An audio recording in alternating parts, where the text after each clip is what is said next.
Welcome to 100 Yards of Football. I'm your host, Vincent Turner. And this evening, we got a special because I got a special talent in the house. I consider him the best in the business. He's the lead host on Atlanta Falcons pregame and postgame shows every Sunday. He has a great show on college football on Saturday. He's on the biggest station in the Southeast, 92.9.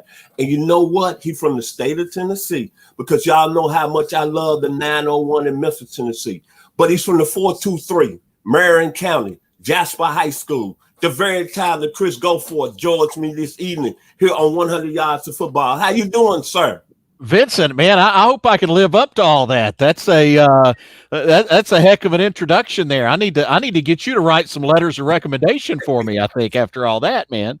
Hey, man, I've been listening to you for almost 6 years on 92.9. It is the premium station here in the Metro Atlanta area. And, hey, man, you do a good job. And congratulations on you being the lead man on the Atlanta Falcons pregame and postgame shows. Well, it's been a lot of fun and get to work with a lot of good people. So fantastic place to be. I can tell you that. Yes, sir. Let's get it started. Excuse my phone on a little bit, but everybody knows how I do it here on 100 Yards Football. The young man is from Marion County, Jasper High School. Let me get a little start in history here. He's from a place where two great Tennessee football players played, Eddie Brown, who was a fantastic football player in the mid-'70s, and Eric Westmoreland, who was a linebacker on the 1998 national championship team in Tennessee. So right quick, Mr. Chris, explain to us, what is it like to grow up in that area with all that great knowledge, history of these two players playing at the University of Tennessee and then going on to a very successful NFL career? And you from that community. Yeah, I mean, it's look, high school football is part of the fabric of where I grew up. I still follow it. I do.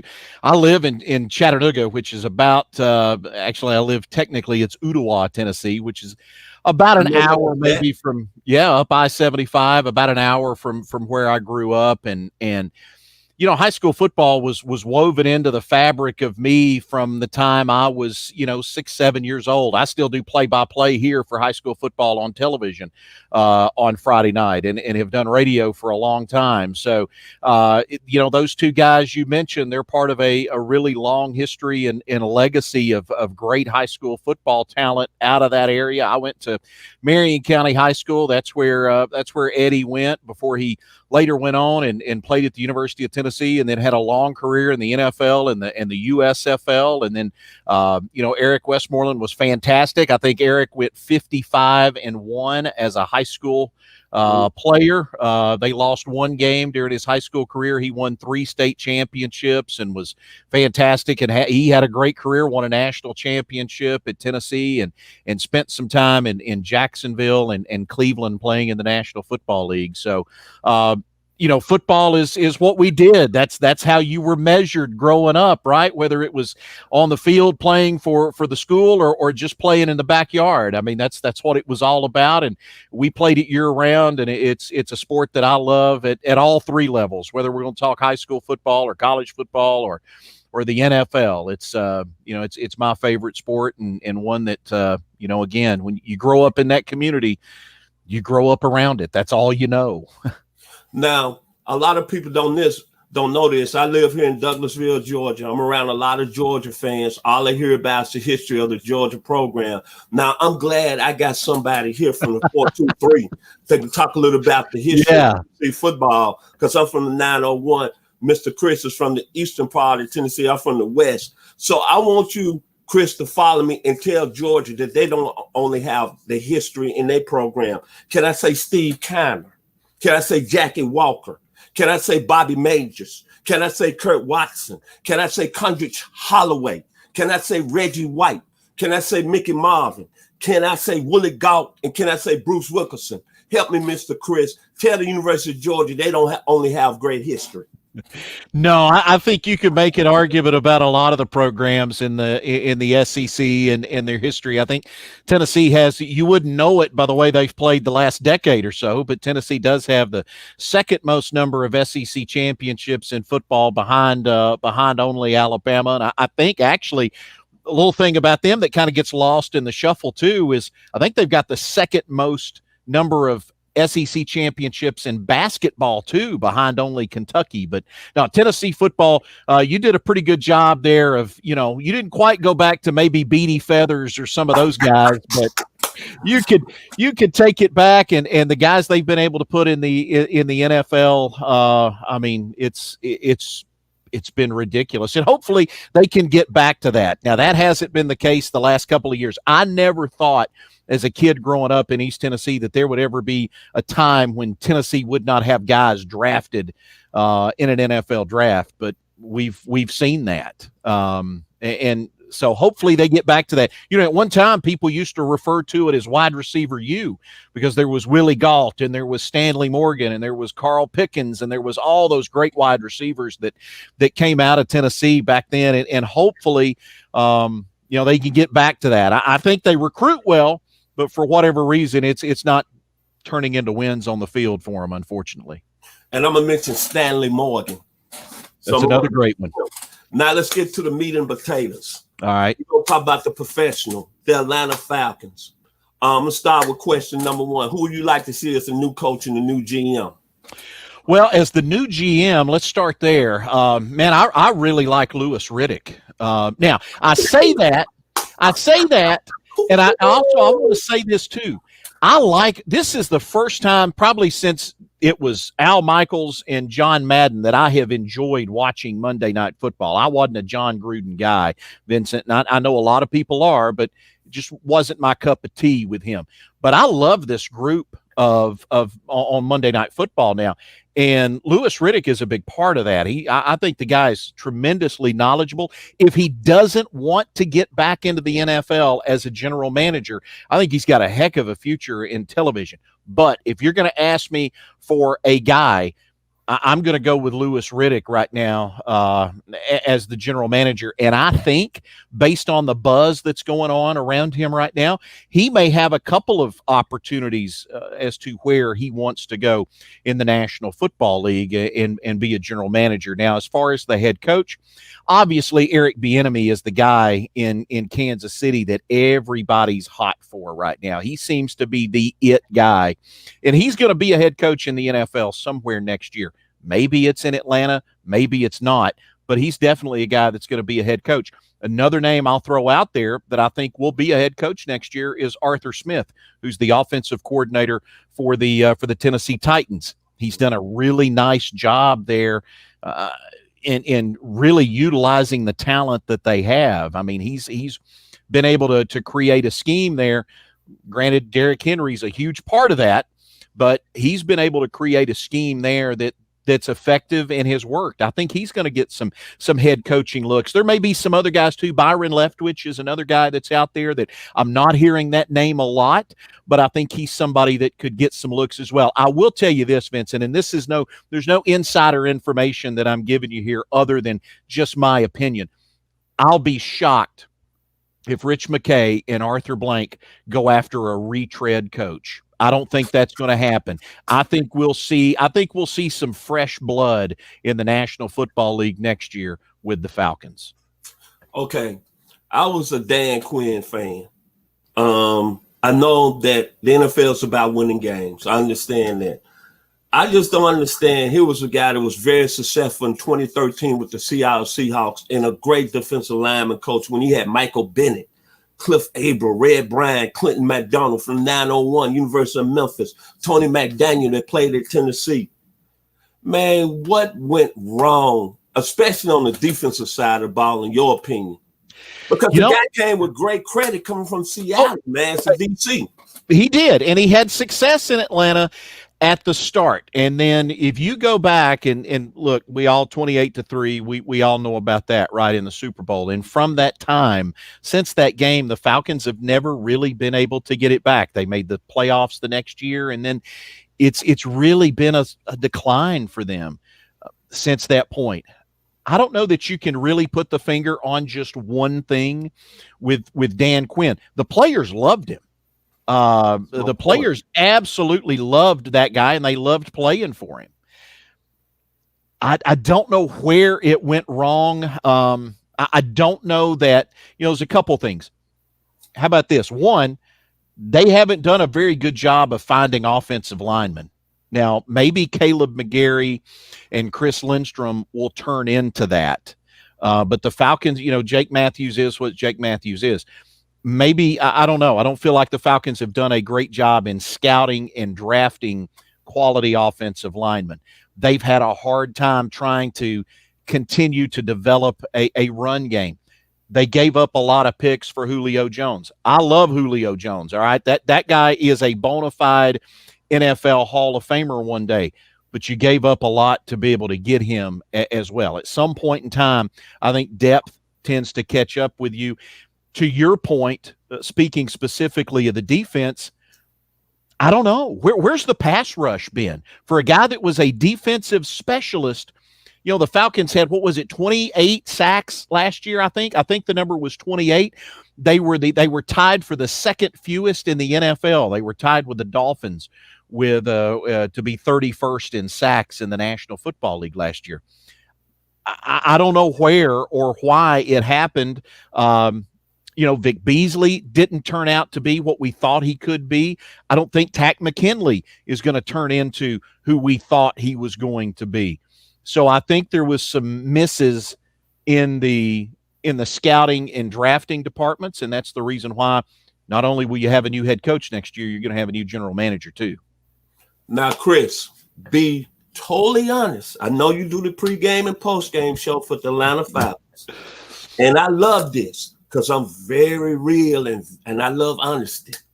And you've been from the great state of Tennessee, right? We put out some great people. Sybil Shepherd. Yep. My man Isaac Hayes. Justin Timberlake. And tell me, is it time for us to trade Matt Ryan and Julio Jones at the midseason trade deadline?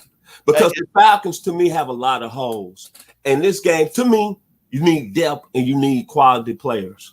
Yeah, I see where you're coming from. Is it time? Maybe. Will they do it? I don't think so. I don't think there's any chance. One, I think it would be really hard to trade. We don't see a lot of blockbuster trades in the NFL at the trade deadline, certainly not anywhere close to what we used to see in baseball, it feels like. I think what's going to hurt the Falcons going forward if they do, let's take Matt Ryan first.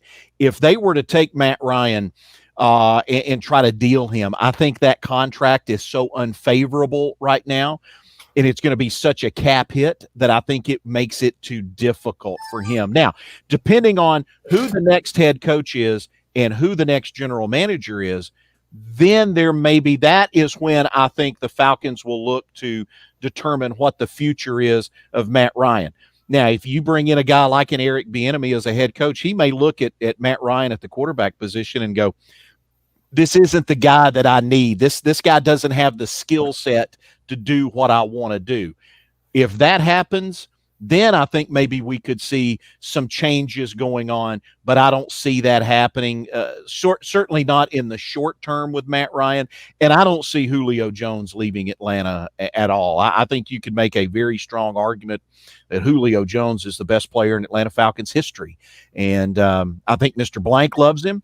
And I think there is the idea that Julio will finish out his career, or maybe he does a Jerry Rice thing and goes somewhere late for his final year or two in the NFL. But I think Julio's got, if he can keep that hamstring together, I think Julio's got a lot more productive years left in a Falcons uniform. Now, a final question dealing with the Atlanta Falcons. Right quick, Chris, who the best team in the NFL right now mid-season? You've seen and you got your expertise. Who's the best team right now you think could get to Tampa and win the Super Bowl? I'm putting you on the spot, my man. Well, let's go with two. Let's go with the Steelers, because I don't think you can deny what they have been able to do in getting off to the start that they've gotten off to, and we saw what they did Sunday against the Titans. So let's go with the Steelers. I love Pat Mahomes though, so let's don't count out Kansas City in this conversation yet. And then over in the NFC, man, I think the best team the Falcons have seen so far this year has been Seattle and what Seattle has been able to do in the way. And I know they lost yesterday, but my goodness, the season that Russell Wilson is having right now and the weapons they've got, I just think they're really good. And then, there's Tom Brady down in Tampa, and they're winning a little differently now, maybe, than what Tom Brady would like. It's not all about Tom and that offense. They got the best defense in the NFL, and we know what that can mean going down the stretch in the NFL season. So those are probably my four. I feel like if you're going to ask me to pick one right now, I'm going to lean on the Steelers as being the best team in the NFL. Okay, let's switch on the college side. You got the best show, I think, in the whole Metro Atlanta area on Saturday morning. Lead host, 92.9. Right now, I'm going to throw some topics out there, and you just tell me yes or no. Right now, Mark Jones, quarterback, University of Alabama. I have him as my Heisman Trophy winner right now at midseason. I think he's the second best quarterback right now in college football. Of the guys that we've seen play now, Justin Fields is going to have something to say about this going forward. But right now, the way he has played, I'd put him right behind Trevor Lawrence as a quarterback. He has done everything that Alabama has asked him to do, and the guy just doesn't make mistakes. Now, it's all about to change at Alabama without Jalen Waddle. That offense things are gonna change, and I think a little more is going to be asked out of Matt Jones going forward. But again, I think he's been tremendous, and he's done everything Alabama's asked him to do. Okay, this to Dog Nation, the University of Georgia. When the season started, everybody had Georgia as maybe the best team in the country because of their defense. But we saw what happened 2 weeks ago in Tuscaloosa, Alabama. I don't have to bring that up, do I? It seemed like they might have been overrated a little bit, especially on the defensive side of the ball. So, Mr. Chris, I'm going to ask you this. Well, it's not a tough question for you because usually you're straightforward on your show. Can Georgia win a national championship and play against the likes of Alabama, Clemson, and Ohio State with Stetson Bennett, the young man from the 912 under center? No. That's what I'm talking about. Look, what we're seeing right now in college football is we're seeing good offenses beat good defenses. And right now, I think Georgia's defense is fantastic. I mean, I think they're probably the best defense in the country. Look what Alabama did to them. You can, right now, the way offenses are built in college football at the elite level, and I'm talking about Alabama, Clemson, and Ohio State. Those are the three best teams in college football, in my opinion. Now, the way those offenses are built, a great defense is not going to shut them down. Maybe you can kind of contain it a little bit, but you're not going to stop that. They got too many guys. They're too explosive. College football right now is about the explosive plays, the splash plays, whatever coaching cliche you want to use to describe it, chunk plays, whatever you want to call it. That's what college football is about right now. Georgia doesn't have that. Notre Dame doesn't have that right now. That offense isn't built that way. We have seen at the University of Alabama this transformation of offenses going back from where Nick Saban was a couple of years ago. Lane Kiffin came in, and I give Lane Kiffin some credit and I give Nick Saban credit. It's not easy for a guy that's done it that way for so many years to suddenly go, we got to make a change here. We got to do something different. And they changed the way they recruited defensively, and they changed the way they play on offense. Georgia's got to do the same thing. They have got to find a way. First thing, look at the way Alabama gets the ball into the hands of their playmakers. In that game against Georgia, Najee Harris, Smith, and Waddle touched the ball 67% of the snaps on offense. Georgia has to do the same thing. George Pickens is the best player that Georgia has on offense. They got to get him the ball more, and that's something that hasn't happened enough this year. So, and it's not just Stetson Bennett. It's that offense. And until they can figure out a way to be a little more explosive on offense, I don't think Georgia can get there. Look, they got a great roster. That's that 1 through 85. Georgia's as good as anybody in the country. They are on par from a talent standpoint with Ohio State, with Clemson, and with Alabama. But until you change that philosophy on offense, I don't think it's going to happen for them. Okay, final question concerning our college segment. Let's go back to the 865, Knoxville, Tennessee. Chris, tell me, man, what's going on with Jeremy Pruitt? And I'm going to say this. That's obviously, I'm 60 years old. Maybe I need to get some new glasses. Why is Harrison Bailey not playing quarterback when you're still going with the same guy who for 3 years has shown you he's not the guy? And what really blows my mind with Jeremy Pruitt and University of Tennessee against Georgia, I'm not even calling his name. I'm going to give his initials, JG. He comes out in the second half, has an interception and a fumble, and it turns the whole Georgia game around. I can understand you give him another chance because he's a fifth-year senior. But, Chris, come on, man. You come back next week against Kentucky and you throw 2 pick sixes. So I'm thinking, okay, going into the Alabama game, I'm looking at Jeremy Pruitt for the morale of the team. You got a guy who I saw play in person over there at Marietta High School named Harrison Bailey that won a state championship at the highest classification. So is I'm blind or is I'm insane? Why is Jeremy Pruitt still going with JG? Then he makes a comment after the game on Saturday against Alabama that we're closing the gap.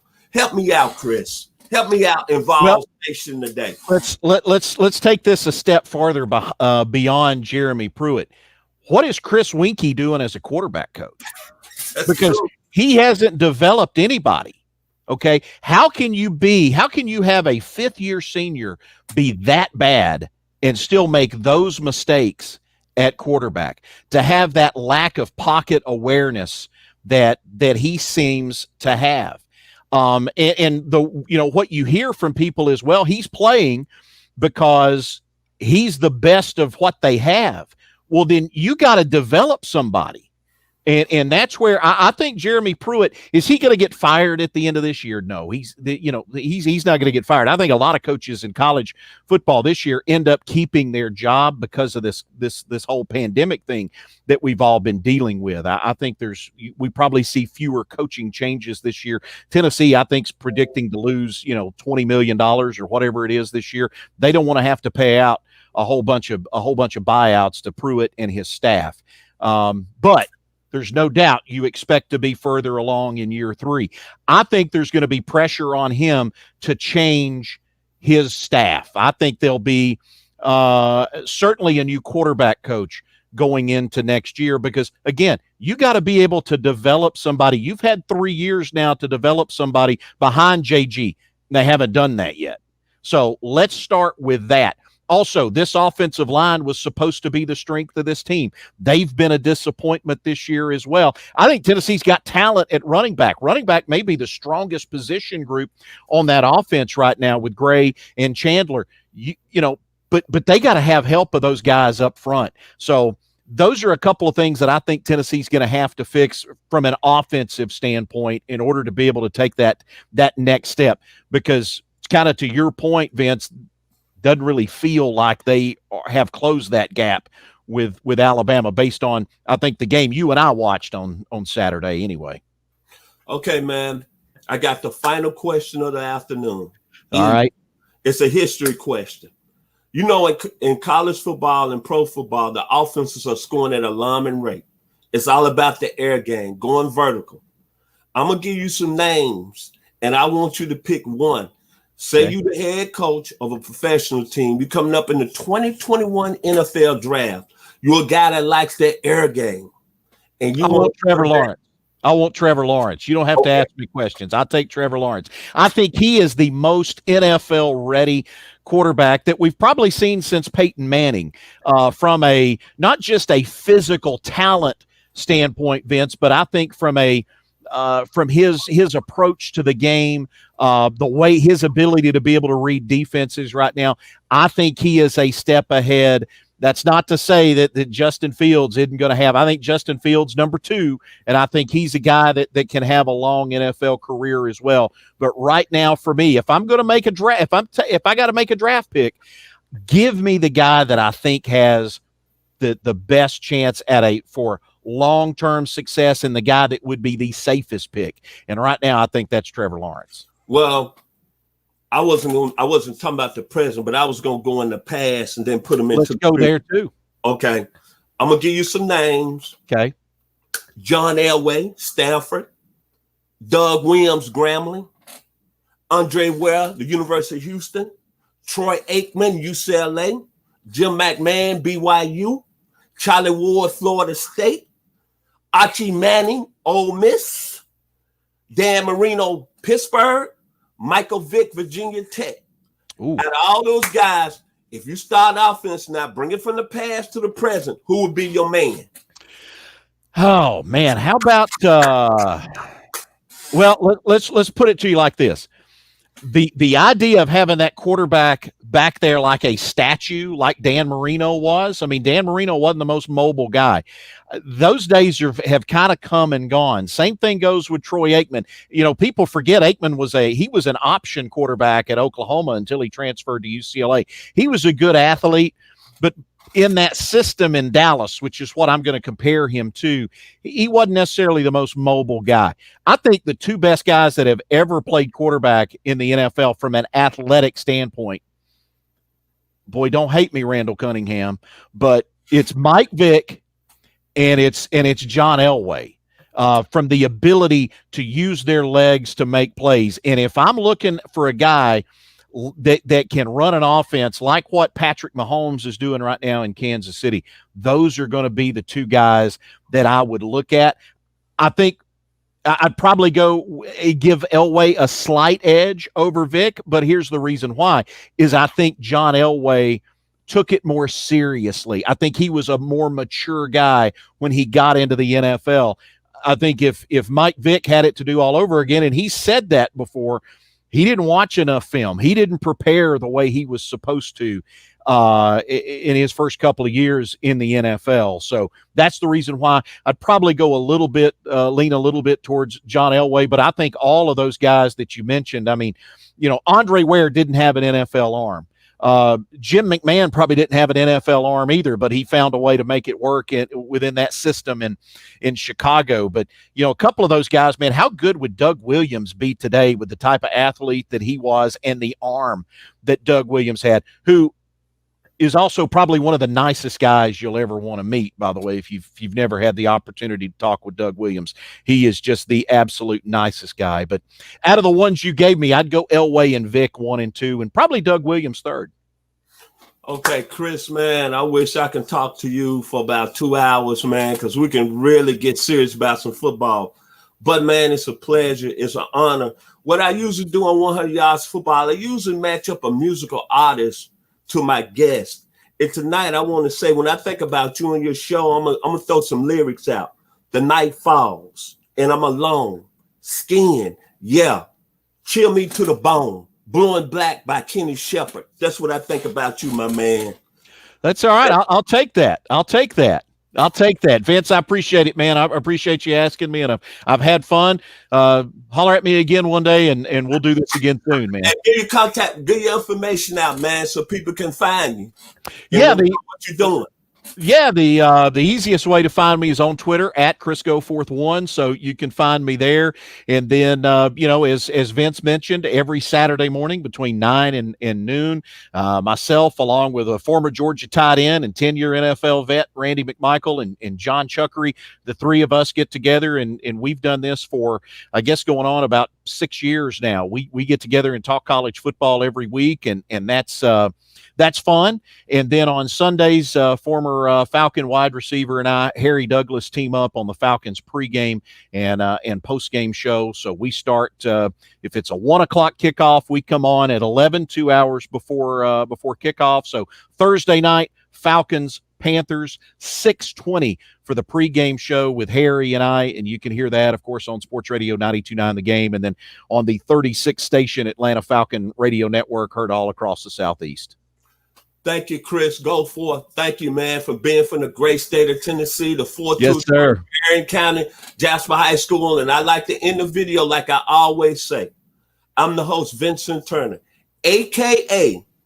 the only son and the baby boy of Chester Nanez Turner from the 901 Memphis, Tennessee. Thank you to the greatest guy right now on the airways in Atlanta doing his thing. Saturday morning and Sunday morning, Mr. Chris Goforth. Have a blessed evening.